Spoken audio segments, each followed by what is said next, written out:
Hello, ഇന്ന് നമുക്ക് preservatives ഒന്നും ആഡ് ചെയ്യാതെ വീട്ടിൽ തന്നെ ഇങ്ങനെ ഒരു കറ്റാർ വാഴ ജെൽ ഉണ്ടാക്കാമെന്ന് നോക്കാം. അതിനായിട്ട് മീഡിയം സൈസിലുള്ള കറ്റാർ വാഴ അരിവ് കട്ട് ചെയ്തെടുക്കുന്നുണ്ട്.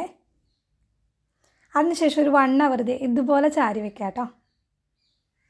ഒരു യെല്ലോ കളറിലുള്ള ലിക്വിഡ് ഉണ്ടാവും ഇതിനകത്ത്. ഇത് പോകാൻ വേണ്ടിയിട്ടാണ് കേട്ടോ നമ്മളിങ്ങനെ വെക്കുന്നത്. അതിനുശേഷം ഇതുപോലെ ഒന്ന് കട്ട് ചെയ്തെടുക്കുക. കട്ട് ചെയ്ത പീസിൻ്റെ ഔട്ട് സൈഡ് കട്ട് ചെയ്ത് ഉള്ളിലുള്ള പോർഷൻസ് കട്ട് ചെയ്ത് ഐസ് വാട്ടറിലോട്ട് ഇടാം.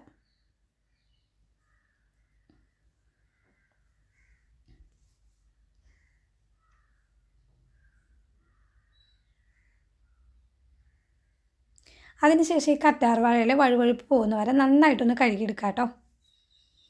ഈ കഴുകിയ കറ്റാർ വാഴ നമുക്കൊന്ന് മിക്സിയുടെ ജാറിലിട്ട് അരയ്ക്കാം. അരച്ചതിന് ശേഷം ഒരു തോർത്ത് വെച്ചിട്ട് നന്നായിട്ട് പിഴിഞ്ഞെടുക്കണം കേട്ടോ. അപ്പോൾ 4 മീഡിയം സൈസിലുള്ള കറ്റാർ വാഴ അരച്ചെടുത്ത് ഇത്രയും ലിക്വിഡാണ് കേട്ടോ എനിക്ക് കിട്ടിയത്. ഇനി നമുക്ക് ഇതിനകത്തായിട്ട് ആഡ് ചെയ്യാനുള്ള സ്റ്റാർച്ച് ഉണ്ടാക്കാം. അതിനായിട്ട് ലാർജ് പൊട്ടറ്റോ എടുത്തിട്ടുണ്ട്. അത് ഇതുപോലെ കഷ്ണങ്ങളായിട്ട് അരിയാം. അതിനുശേഷം കുറച്ച് വെള്ളം കൂടെ ചേർത്തിട്ട് നമുക്കതൊന്ന് അരച്ചെടുക്കാം കേട്ടോ. ആ അരച്ചെടുത്ത് ലിക്വിഡ് നമുക്കൊരു തോർത്തിൽ അരച്ചെടുക്കാം കേട്ടോ. അരിച്ച് കഴിയുമ്പോൾ ഇതുപോലെയാണ് കേട്ടോ വരുന്നത്. ഇത് നമുക്കൊരു 5 മണിക്കൂർ മാറ്റി വയ്ക്കാം കേട്ടോ. ഈ 5 മണിക്കൂർ മാറ്റി വെച്ച വെള്ളം നമുക്ക് ഇതുപോലെ കളയാം. എന്നിട്ട് പുതിയ വെള്ളം ഇതിനകത്തായിട്ട് ആഡ് ചെയ്ത് കൊടുക്കണം കേട്ടോ. അപ്പോൾ ഇതിനകത്തായിട്ട് കുറച്ച് പുതിയ വെള്ളം ആഡ് ചെയ്യുന്നുണ്ട്. അതിനുശേഷം നമുക്ക് ഒരു 2 മണിക്കൂർ വെക്കാം കേട്ടോ. 2 മണിക്കൂറിന് ശേഷം സ്റ്റാർച്ച് നന്നായിട്ട് അടിഞ്ഞിട്ടുണ്ട്. പൊട്ടറ്റോയിലെ അഴുക്കൊക്കെ നന്നായിട്ട് പോയിട്ടുണ്ട് കേട്ടോ. ഇനി നമുക്ക് നേരത്തെ തയ്യാറാക്കിയ അലോവേരയുടെ ലിക്വിഡ് ഡബിൾ ബോയിൽ ചെയ്തെടുക്കാം കേട്ടോ. കൂടെ കുറച്ച് സ്റ്റാർച്ച് നമുക്ക് ആഡ് ചെയ്ത് കൊടുക്കാം.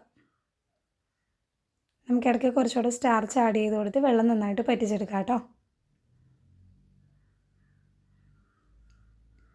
അപ്പോൾ ഈ അലോവേര ജെല്ല് ഏകദേശം റെഡിയായി വരുന്നുണ്ട് കേട്ടോ. റെഡിയായി അലോവേര ജെല്ലിലേക്ക് ഞാൻ ഒരു ഇവിയോൻ്റെ ടാബ്ലറ്റ് ചേർക്കുന്നുണ്ട്. അതിനുശേഷം നന്നായിട്ടൊന്ന് മിക്സ് ചെയ്ത് കൊടുക്കാം കേട്ടോ.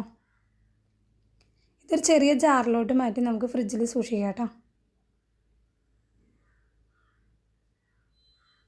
അപ്പോൾ 1 അവർ ഫ്രിഡ്ജിൽ വെച്ച് കഴിയുമ്പോൾ ഇതുപോലെയാണ് കേട്ടോ അലോവേര ജെല്ല് വരുന്നത്. ഈ ജെല്ല് ഹെയറിനും സ്കിന്നിനും ഒക്കെ ഉപയോഗിക്കാം കേട്ടോ. അതിനകത്ത് പ്രിസർവേറ്റീവ്സ് ഒന്നും തന്നെ ആഡ് ചെയ്തിട്ടില്ല കേട്ടോ.